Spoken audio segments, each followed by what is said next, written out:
The story begins in a college shopping center where we meet our protagonist, Shen Yuan. This guy was literally the definition of a campus prince, making every male student jealous of his lifestyle. Barely into college, he immediately caught the eye of a senior student named Zhou Wanting, a glamorous flight attendant major with a curvaceous figure. And honestly, it was thanks to his wealth and looks. Over the next 3 years, their relationship became something of a spectacle. Shen Yuan pampered Zhou Wanting with luxury gifts, and his family gave him more than enough disposable income to afford it all. But then things took a dramatic downturn. Due to external factors, Shen Yuan's family business collapsed. From being millionaires, they ended up over 100 million yuan in debt. The friends he once surrounded himself with, all gone once the money dried up. His entire lifestyle changed. Forget about freedom and carefree days. He doesn't even know if he can live a decent life anymore. As for Zhou Wanting, she started distancing herself from Shen Yuan until she eventually broke up with him in person. The breakup happens just outside the school gates. Zhou Wanting is calm, detached, and seemingly unfazed, while Shen Yuan is visibly surprised. Despite 3 years of being together, she ends things decisively and prepares to leave in a black Audi waiting nearby. Shen Yuan can't do anything but sigh. As she's about to get in the car, Shen Yuan stops her and shamelessly tries to ask for the return of the luxury bags he bought her during their time together, citing his now precarious financial state. Zhou Wanting was furious hearing this. She'd slept with him for 3 years, and all he ever gave her were crappy bags. But Shen Yuan, undeterred, doesn't really even want the cash back. Instead, he suggests that they should revive the relationship. Angry, she tells him to go to hell. Meanwhile, the Audi's window rolls down. The man driving it? A greasy, middle-aged man, clearly her new target. Attempting to show off his grace, he offers Shen Yuan a ride, clearly enjoying his new role in Zhou Wanting's life. This annoys Shen Yuan, but if he makes a move to finish this buffoon off, they'll think he's an idiot. He instead declines and tells the man his place is nearby.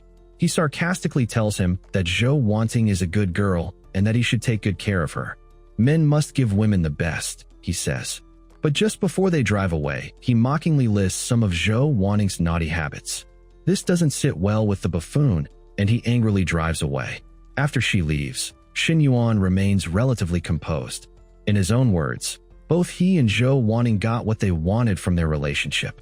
But just as he's about to walk away, something strange happens.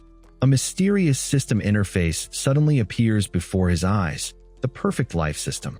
It displays his personal stats, name, height, weight, and most importantly, his current wealth, just 87 yuan. Confused, he thinks maybe he's hallucinating. But with the system loaded, a mission is issued. Spend money on a woman who already has a favorability rating over 60 and gain her favor. If he succeeds, the amount will be returned to him threefold. Almost immediately, a woman approaches him, Counselor Li Xiao. She's young, stylish, and beautiful, wearing a beige miniskirt and a choker that leaves little to the imagination. Hearing everything, she tells Shen Yuan that it's just a breakup and to keep his chin up. But before Shen Yuan can take a few more glances at her figure, the system reveals that Li Xiao has a favorability score of 65. He finally realizes that it wasn't just hallucinations. The system is real. Li Xiao, being a good person, checks in on him. Shen Yuan tries to brush it off, claiming he was mentally prepared.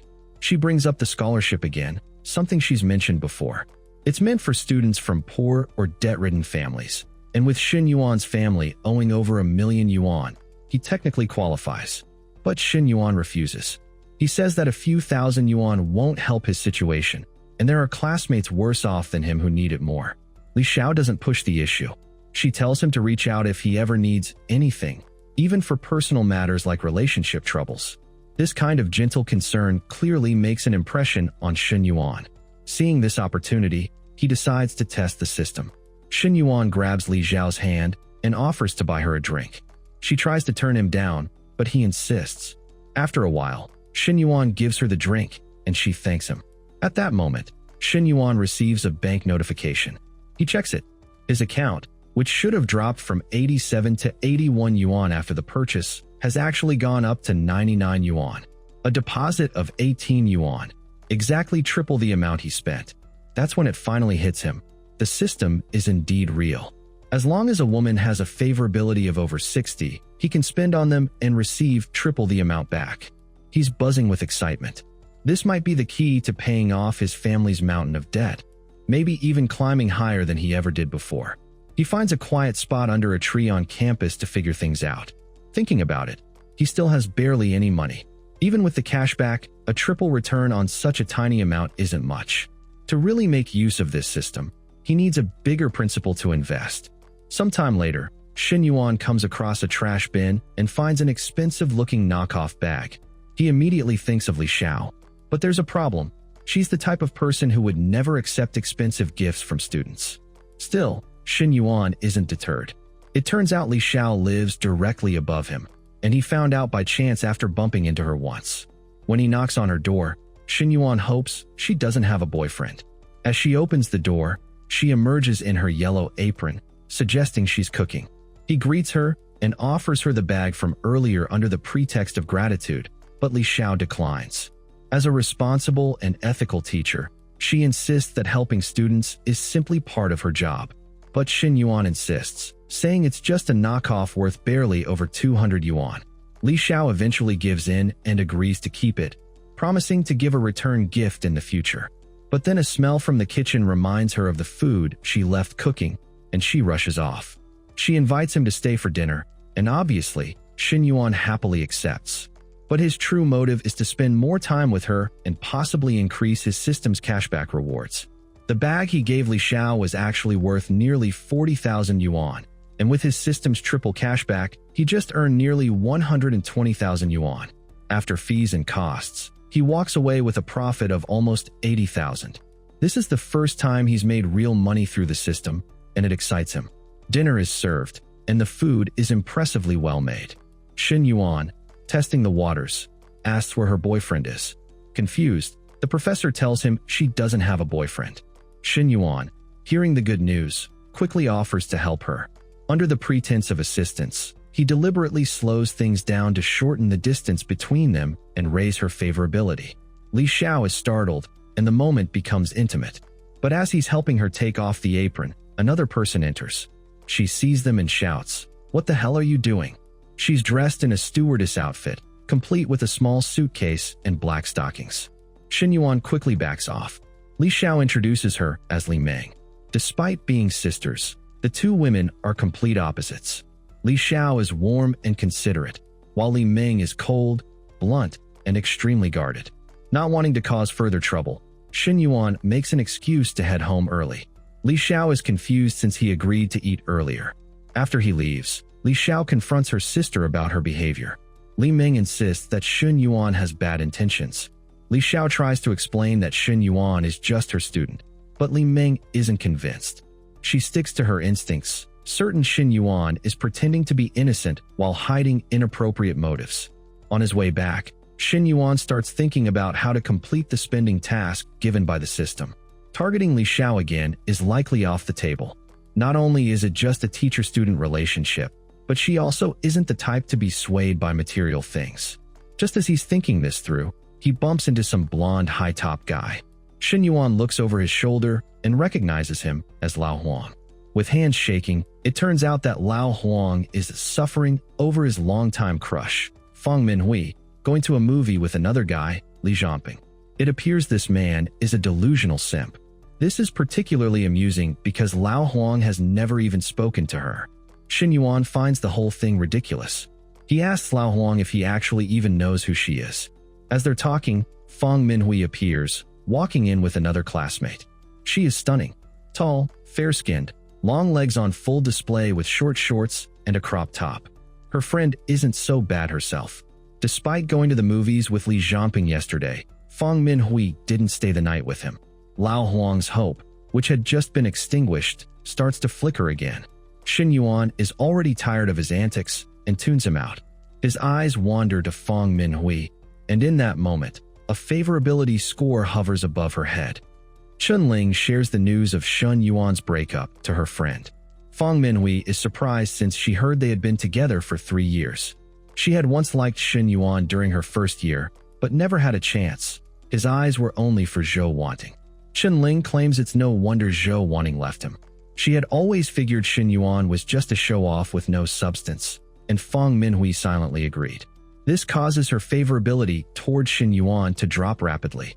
Seeing this happen, Shen Yuan panics. If it drops below 60, he won't be able to gain profits, and he can't let that happen. He asks Lao Huang if it would be fine if he and Fang Minhui ended up together. Lao Huang responds, "So long as it's not Li Zhanpeng, I don't care who she's with." Shen Yuan pushes forward. He walks straight to the two friends and greets them. Chen Ling, wary of him, asks what he wants. He asks if Fang Minhui would maybe join him for sushi tomorrow at an expensive Japanese restaurant. It's a shock. Even Chen Ling is confused. Didn't Shen Yuan just get dumped yesterday? Didn't his family go bankrupt? How is he affording 1,000 yuan dinner? But Shen Yuan isn't done. After dinner, he wants her to accompany him to pick out a birthday gift for his sister. He smiles, tells her to think about it, and leaves. Fang Minhui hesitates and asks her friend if it's okay.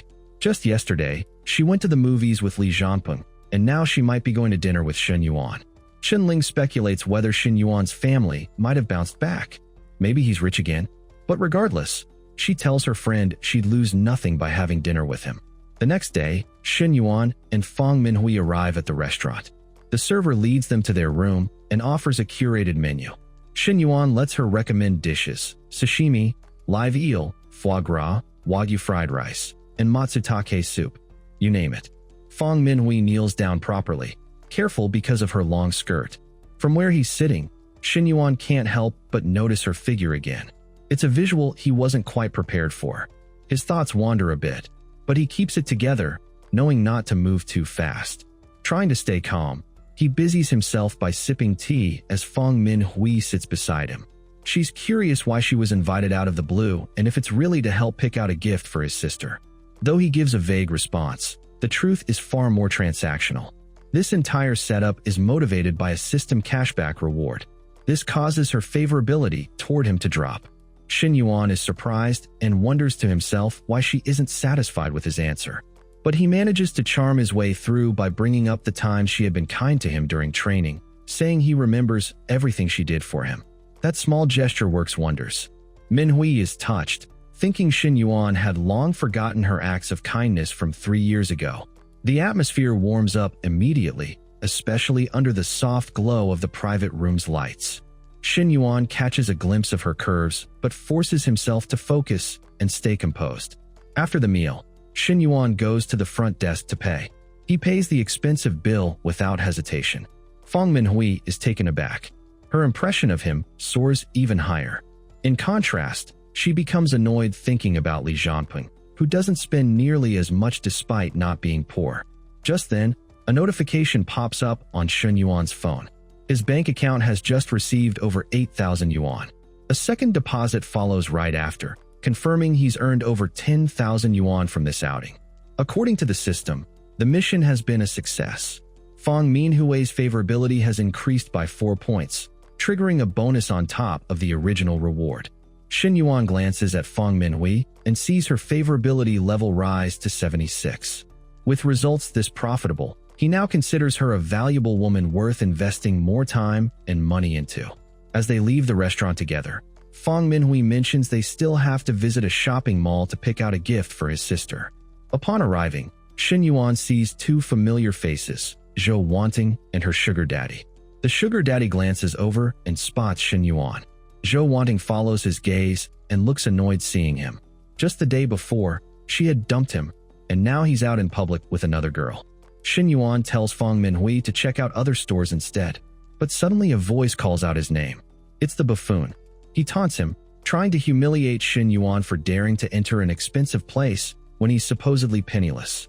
Zhou Wanting's tone, on the other hand, is confrontational. She can't hide her bitterness, clearly affected by how fast he seems to have moved on. Shen Yuan brushes them off with an excuse that he's there shopping for his sister. The buffoon mocks him openly, suggesting he should head to the toy store instead. Despite their breakup, Zhou Wanting, in a domineering tone, tells Fang Minhui to stay away from Shen Yuan and not get fooled by him. Fang Minhui is rightfully confused, wondering why Zhou Wanting is still so hung up after their relationship has ended. Shen Yuan defends himself. The buffoon chimes in with condescension. claiming Zhou Wanting is just concerned for his well-being and reminding him that he's poor and shouldn't be pretending otherwise. Shen Yuan is disgusted by the two and mutters to himself how they really are made for each other. Meanwhile, the perfect life system activates, giving him a mission that will reward him for spending money on women with high affection toward him, specifically if it causes others to resent him more. This is the perfect setup. By spending money on Feng Minhui in front of the two, their negative feelings toward him will spike, multiplying his reward. Shen Yuan, confident, grabs Feng Minhui's hand and heads inside the store to take a look. Zhou Wanting has already picked out a designer bag and asks the buffoon to pay. She hurriedly takes it to the saleswoman, showering her with praise. He winces at the expensive price but pays to maintain his image. Meanwhile, Shen Yuan and Feng Minhui calmly browse bags for his younger sister. He tells her not to worry about saving money and to pick out whichever is best. The saleswoman nearby, uninterested, tells them that those bags are expensive, but Shen Yuan surprises everyone by buying the bags. The saleswoman, initially uninterested due to rumors of Shen Yuan's financial troubles, perks up once she realizes he isn't just browsing. Zhou Wanting shouts at him, asking where he got his money from. She's unable to comprehend how someone supposedly bankrupt could afford such luxury, but Shen Yuan brushes her off with cold indifference. To further provoke them, Shen Yuan sarcastically suggests that the buffoon should also buy a bag for Zhou Wanting, given that his car alone is worth more than 500,000 yuan. The buffoon's fake composure breaks, and he awkwardly tries to get out of the conversation by taking a phone call, pretending to be busy with a 1,000,000 yuan project. Shen Yuan can't help but laugh at the absurdity of the act. As their negative emotions spike, he realizes he's gained exactly what he needed.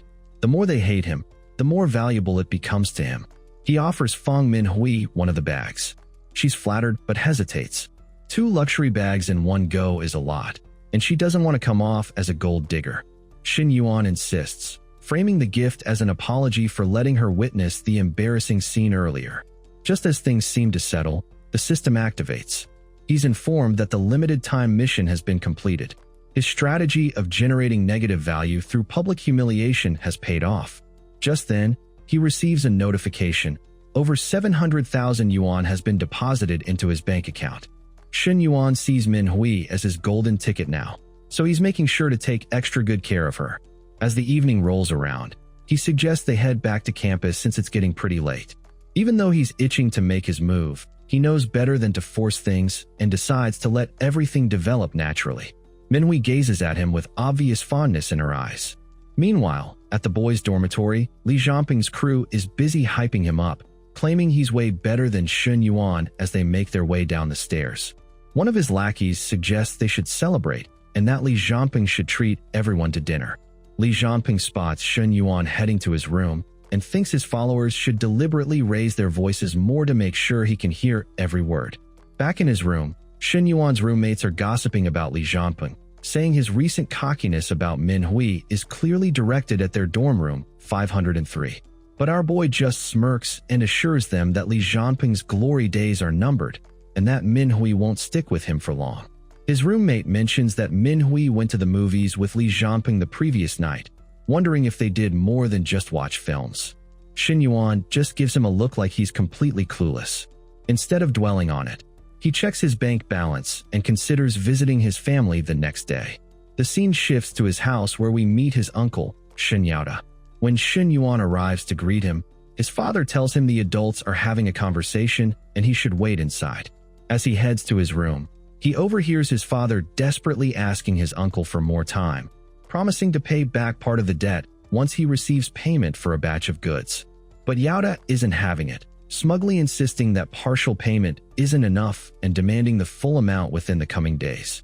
Shen Yuan's mother raises her voice, reminding Yaoda that when he didn't have money to open his car wash business, who was it that lent him 300,000 yuan? His father tries to defend his brother, saying he has his own difficulties, but the mother fires back after asking Yaoda's wife and discovering he doesn't even have any urgent expenses these days. With a mocking expression, Yaoda coldly states that paying debts is only natural, adding that they're lucky to be family so they can discuss this calmly. If they were strangers, he threatens, they would have experienced what aggressive debt collection really looks like. She is outraged, asking if he's now threatening violence and calling him ungrateful after all their past kindness. The father tries to calm the situation, suggesting they stop the arguing and mentioning that his wife still has some gold jewelry they could sell. He promises they'll buy more when they have better finances. Just then, the system suddenly gives Shen Yuan a new mission titled, "A Perfect Life Shouldn't Be Burdened by Debt," with the task of paying off his family's debts. Shen Yuan thinks the timing couldn't be more perfect, though he was already planning to help ease the situation today regardless. His mother goes to get her jewelry box, sadly noting that no matter how difficult things got, she never sold these pieces. They're worth a few thousand, but she notices that 2 gold rings went missing during their move. Shen Yuan overhears this and feels a wave of embarrassment and guilt, remembering how he had stolen and sold those rings when he didn't have enough money to buy Zhou wanting a bag. He reflects on what a terrible kid he used to be. Suddenly, he opens his door with newfound confidence and announces that he has money. His father dismisses it as a joke given the serious situation, but Shen Yuan insists he really does have money and asks if that's the sound of a bank transfer on his phone. His parents look at the phone screen in complete shock when they see a deposit of 200,000 yuan. They demand to know where he got all this money. He explains that he used to receive a decent allowance and invested it in crypto with a friend who advised him not to touch it due to its huge growth potential. He just recently cashed it out, thinking this excuse should be believable enough. His mother is overjoyed, saying he just saved them all, while his father is relieved they can finally pay off the debt and get rid of this massive problem. When they confront Yaoda with the debt payment, his mother points to the door and tells him he can leave. She adds that it would be better if their families didn't have so much contact in the future. As Yaoda walks away, he's confused about how his cousin, who owes 100 million elsewhere, managed to pay everything off so quickly. He wonders how they can possibly get along after today's events.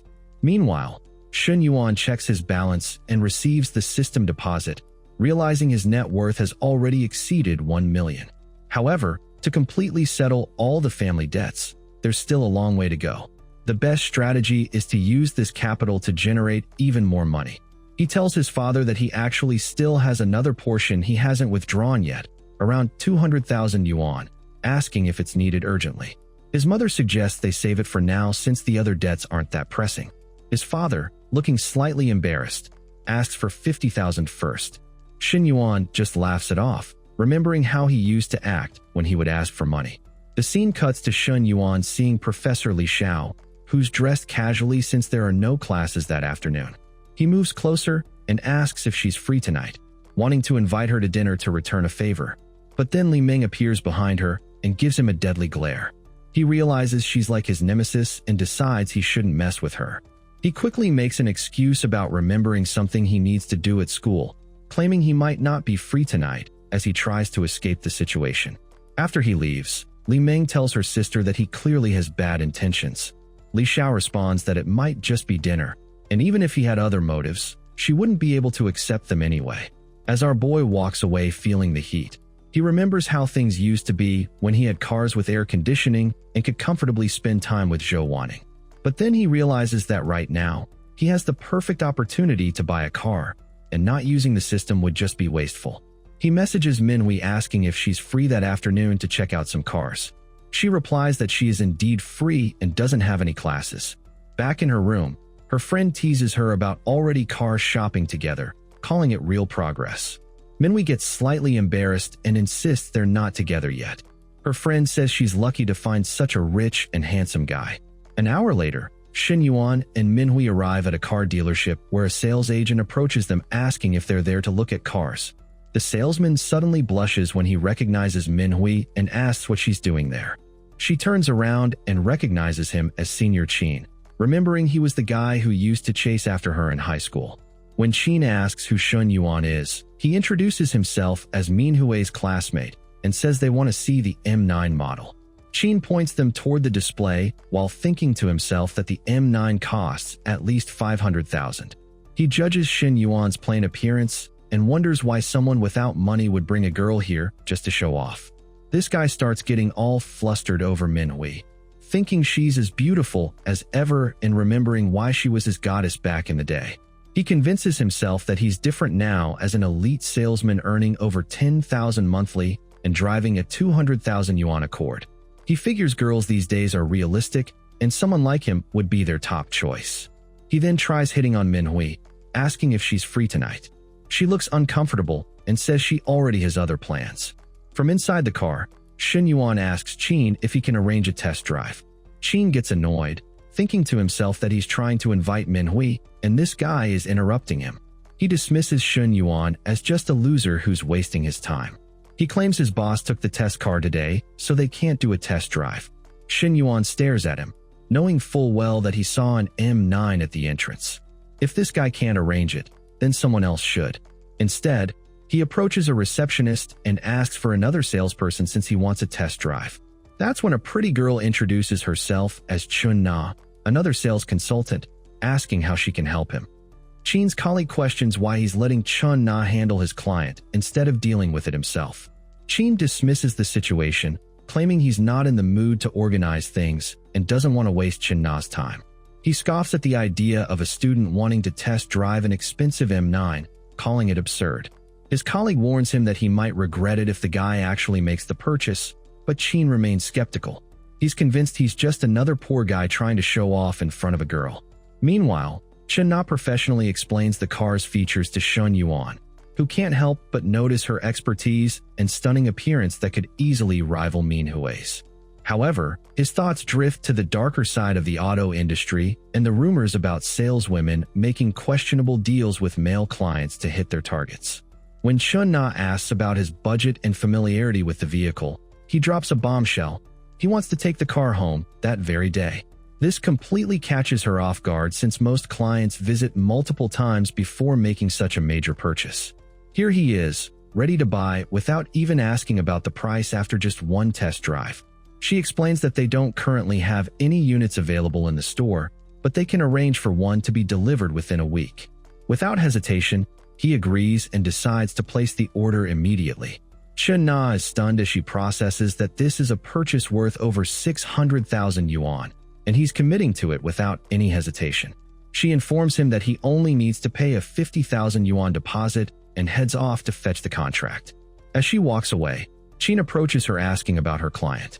When she reveals that the guy actually bought the car, Qin stubbornly insists that Shen Yuan is just showing off and will make excuses when it comes time to pay. He claims the store is full of people like him. But Chen Na sets the record straight. Not only did Shen Yuan buy the car, but he's planning to pay the entire amount in cash. Another colleague points out how stupid Qin was to pass off such a valuable client, causing him to lose a massive sale. Qin's irritation is obvious as the reality of his mistakes sinks in. Chen Na returns to Shen Yuan and politely offers her future assistance, even asking if he needs a ride. However, Manhwa quickly intervenes, grabbing his arm and insisting they'll take a taxi instead. Chen Na realizes she may have overstepped and potentially annoyed his girlfriend. Walking down the street, Shen Yuan asks Manhwa if she wants to grab something to eat, but her response lacks enthusiasm. He directly asks if she's jealous, which she denies, but her expression completely betrays her true feelings. He points out the obvious disconnect between her words and her face, reassuring her that his relationship with Chen Na is purely professional. Manhwa, in her adorably jealous state, mentions how she noticed them chatting happily and spending so much time together. He explains it's just a habit, causing her to blush and look away while asking him not to do it next time. Despite not being officially in a relationship yet, she can't help but feel possessive. She realizes that his extravagant spending attracts other women and knows she needs to find a way to secure his attention.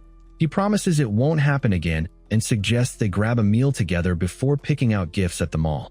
Manhwa mentions that he already bought her 2 bags yesterday, worried that he might think she's only interested in his money. But he smoothly responds that there are 7 days in a week, and they won't all be the same. At the restaurant, he asks whether she prefers a cold or hot drink. Manhwa's mind immediately jumps to conclusions, wondering if he's trying to figure out if she's on her period and if he has other intentions. She nervously opts for a cold drink. Noticing her strange expression, Shen Yuan wonders what could possibly be going through her mind. With all the money he's saved, he decides he really needs to spend it and plans to intensify the misunderstanding even further. 3 hours later, with Manhwa's favorability rating reaching 81, She's completely decked out in brand new accessories as they walk hand in hand down the street. Shen Yuan checks his bank account and notices the system has already deposited his refund. Looking at her, he asks if it would be okay if she didn't return to the dorm tonight. With a shy smile, she agrees to his suggestion. Inside the hotel room, Shen Yuan is taking a shower while Manhwa lies on the bed checking her phone. She's stressed about how to explain her absence to Chen Ling, who's asking why she hasn't returned to the dorm yet. The thought of admitting she's with Shen Yuan feels too embarrassing. Suddenly, Shen Yuan appears behind her asking if she's ready. Caught in a vulnerable position, she quickly messages Chen Ling that she won't be coming back tonight. The situation escalates quickly as she mentions she hasn't showered yet, but he says he prefers her natural scent. She asks him to be gentle, and they proceed to enjoy their intimate time together. Half an hour later, she reflects on how her first experience wasn't as frightening as Chen Ling had described it, snuggling contentedly against his chest.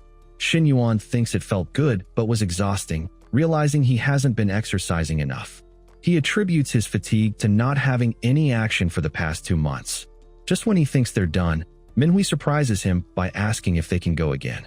When he asks if she can wait a bit longer, she gives him that hungry look that shows she's far from satisfied.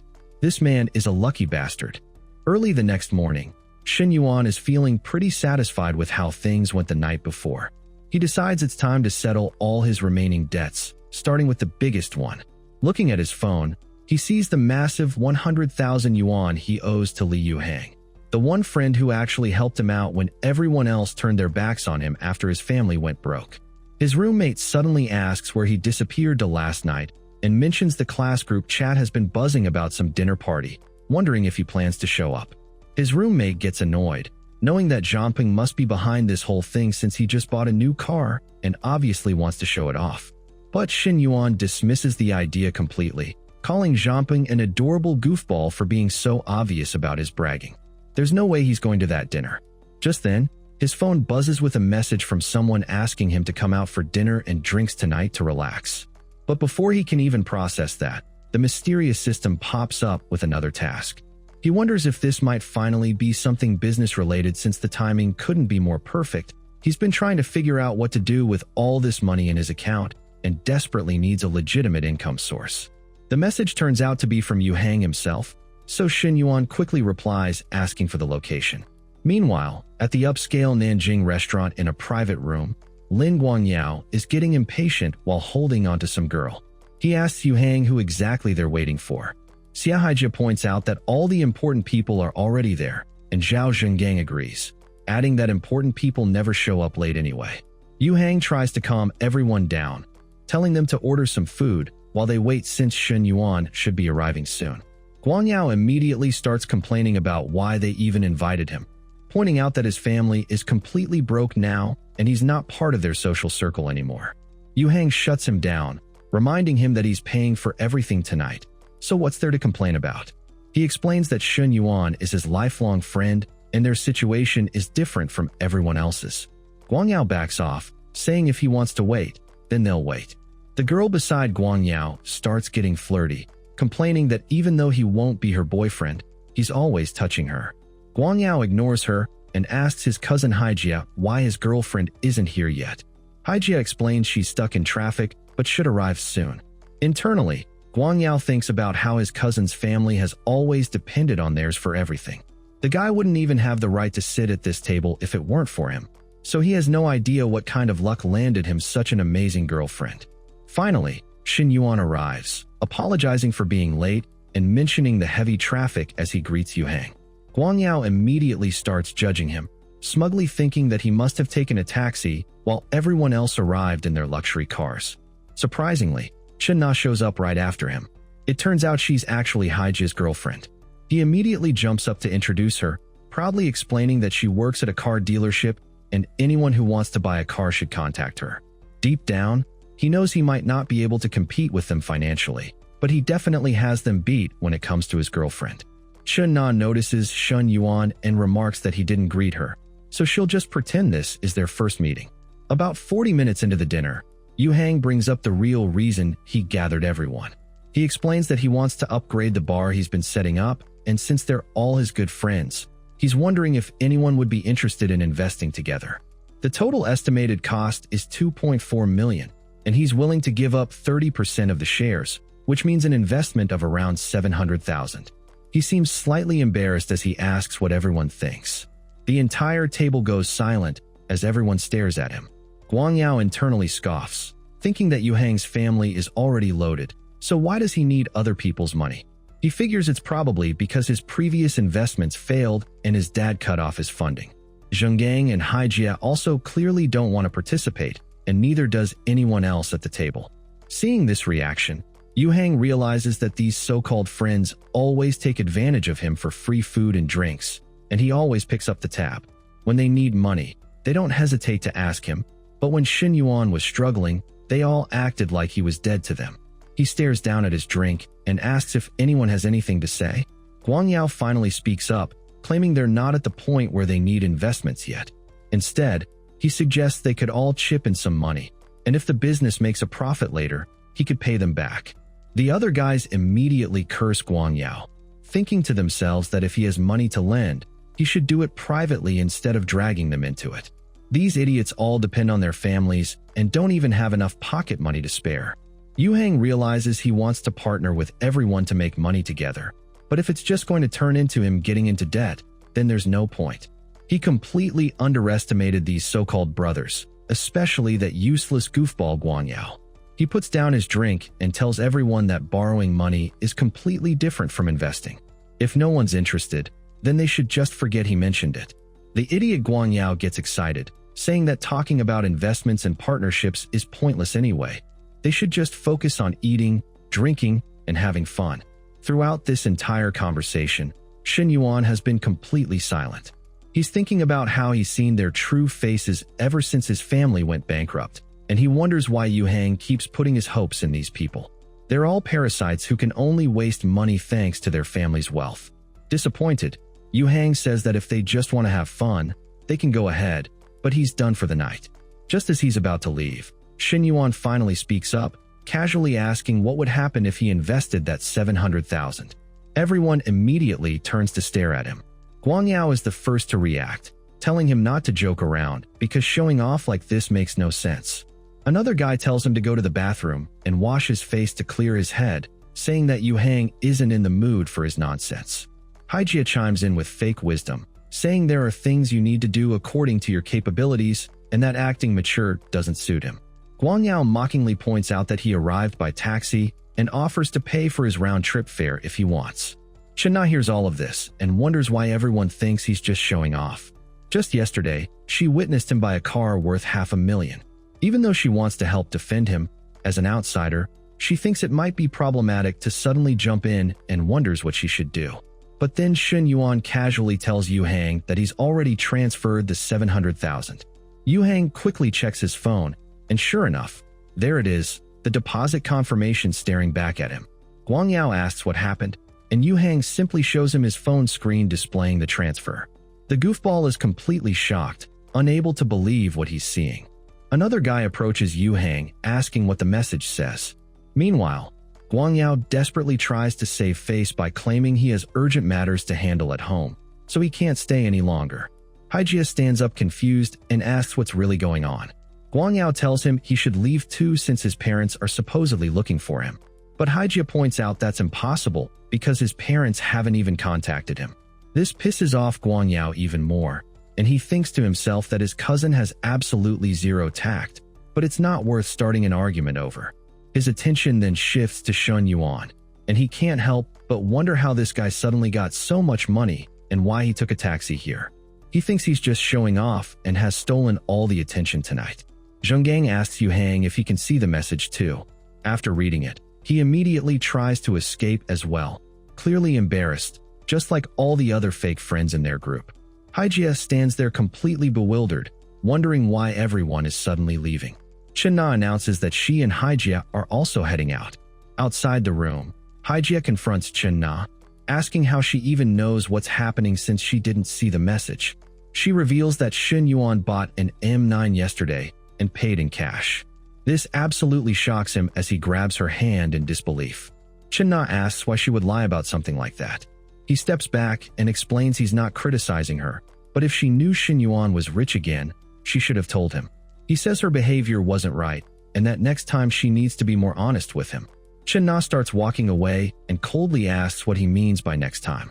She reveals that today opened her eyes to what kind of person he really is, calling it her bad luck for getting involved with him. She tells him to never contact her again. Back inside the room, Yu Hang admits to Shen Yuan that if he had known he was this wealthy, he wouldn't have bothered organizing this meeting since it was just a waste of money. Shen Yuan responds that those guys aren't trustworthy anyway and can't be relied on for serious matters. Shen Yuan then asks Yu Hang to tell him about his idea for the bar. Even though he's only a minority shareholder, he wants to be actively involved in the planning process. For the next 30 minutes, they discuss the bar's decor style and operational details in depth. Yu Hang thinks to himself that this guy is actually pretty impressive and isn't wasting his time in college.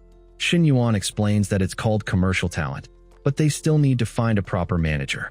An hour later, Chen Na messages our boy about the car he reserved, informing him it will arrive at their store soon. He replies that there's no rush and asks if she's free tomorrow to discuss some specific questions about the vehicle. Chen Na stares at his message, wondering what's really going on. Meanwhile, Shen Yuan thinks to himself that right now, Manhwa is his only money tree and the refunds are limited. He needs to expand and make the most of the system. He considers Chen Na is beautiful with an amazing figure, making spending money on someone like her absolutely perfect. The next day arrives, and Chen Na is waiting inside a restaurant, wondering why Shen Yuan hasn't shown up yet. A random old man spots her and wonders what she's doing there while wearing her store uniform. He thinks to himself that in the store, he never had the chance to flirt with her, but today he'll finally make his move. This creepy guy turns out to be Zhang Xianyong, the general manager of the 4S dealership. He tells his colleagues to go find somewhere else to eat because he has other business to take care of. As they walk away, Black Tie wonders if Chen Na will actually agree to the old man's advances. Blue Tie responds that Chen Na doesn't seem like that type of person, but Black Tie warns him not to be so sure. Behind them, the loser Haijia overhears everything they're saying. Back with Chen Na, Xianyong approaches her table trying to join her. She politely responds that she already has a date with a friend and can't accommodate him. The old pervert thinks to himself that she's just playing hard to get. He reminds her that he's her superior and questions why having a friend matters when they could eat together instead. Chen Na looks absolutely disgusted and asks him to maintain proper distance, pointing out that he already has a family and shouldn't be behaving this way. The shameless old man simply responds that he'll get a divorce if that's what's holding her back. Meanwhile, Haijia searches frantically throughout the mall looking for Chen Na. He wonders if she rejected him just to chase after another man. When he finally spots her with the old man who's clearly bothering her, he thinks he's actually lost to that fat pig. Unable to contain himself any longer, he decides to confront them. He raises his voice and points at the old man, calling them traitor dogs and accusing them of having an affair behind his back. Chen Na asks what he's talking about while the fat old man demands to know who this kid thinks he is. Without hesitation, Haijia delivers a solid right hook directly to the old man's face, asking who he thinks he is instead. The old man becomes furious and shouts about who dares to hit him. While these two losers are fighting each other, Shen Yuan arrives and witnesses the chaotic scene, wondering what kind of mess he's walked into. Chen Na tries to escape from the situation, and Shen Yuan realizes that if it weren't for that fat old man being there, he'd probably be the one lying on the ground right now. He immediately grabs Chen Na's hand to get her out of there as she looks at him with clear affection. Inside her car, Chen Na reveals she was only with Haijia for 2 weeks. Last night opened her eyes to how horrible his character really was, so she rejected him then and there. Shen Yuan responds that it's better to discover someone's true nature early, and now that everyone knows the truth, the matter should be over. But Chen Na explains it's not that simple because the fat old man, Xianyong, is her boss. Now that he got beaten up for no real reason, she doesn't know how he'll treat her going forward. Our boy suggests that a boss like that doesn't deserve to have her working for him, so she should consider changing jobs. She sighs and explains that finding work isn't easy these days. She'd have to start over from scratch, and all the customers she's built relationships with over the years would be lost. She admits that being in sales for so long has been exhausting, and she's been wanting to change industries for a while. Her dream is to open a small cafe where she can work at her own pace, staying open longer when she's in a good mood, and closing early when she's not. She thinks it would be wonderful but doesn't have the financial means to make it happen. Shen Yuan asks what would happen if someone was willing to invest in her dream. He thinks to himself that he still has 300,000 in exclusive investment funds available. Shen Na laughs, thinking he's not being serious about it. She tells him that if he's genuinely offering, she would resign immediately and work for him without any hesitation. With complete confidence, our boy tells her to hand in her resignation tomorrow because he'll invest the money to open a cafe and she can work for him. Shen Na is shocked and left speechless by his offer. Suddenly, a favorability rating appears above her head, and Shen Yuan feels relieved, thinking to himself that he was worried about winning her favor, but now he has a new money tree within his grasp. Shen Na stares at Shen Yuan in disbelief, wondering if he's actually being serious about this crazy offer. Shen Yuan looks her dead in the eyes and confirms that yes, he's completely serious about everything he just proposed.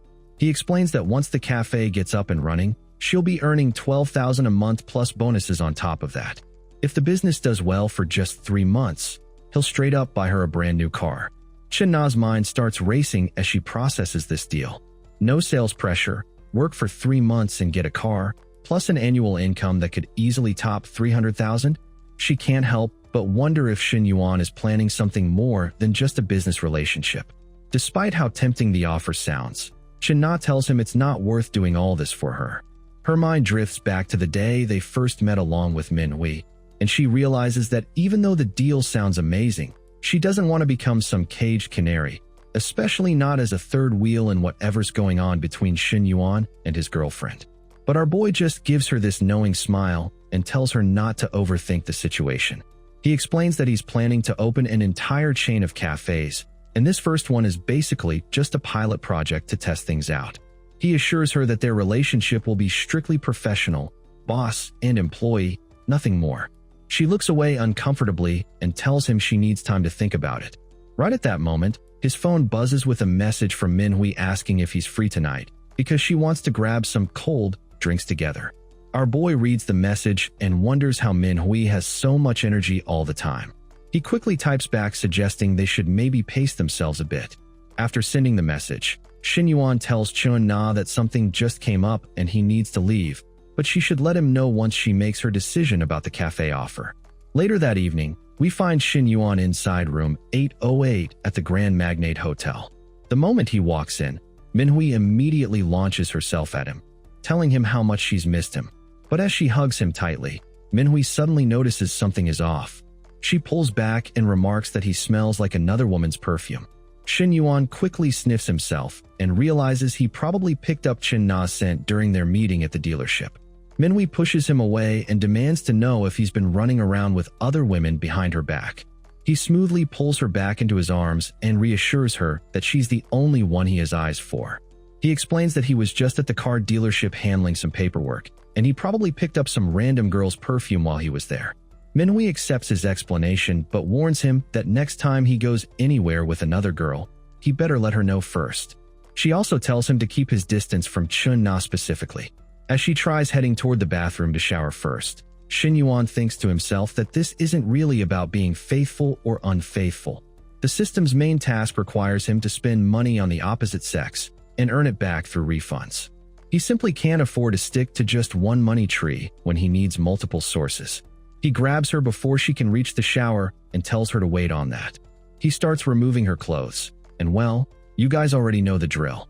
2 hours later, an exhausted but energetic Manhwa is asking for another round, but Shen Yuan says he really needs to shower because he's completely sticky and gross. He thinks to himself that Manhwa definitely has way more stamina than Zhou Wanning, and he wonders how this kind of physical activity manages to boost her affinity levels so dramatically. Suddenly, the system detects that Manhwa's affinity has crossed over 90 points. The affinity task is complete, and Shen Yuan receives his rewards: 1 lottery ticket worth 1 million, 1 spending voucher worth 1 million, and a new skill called Ruthless Power. He realizes that having $1 million lottery ticket will make it much easier to explain where his sudden wealth came from, and he can use the money to finally pay off his family's crushing debts.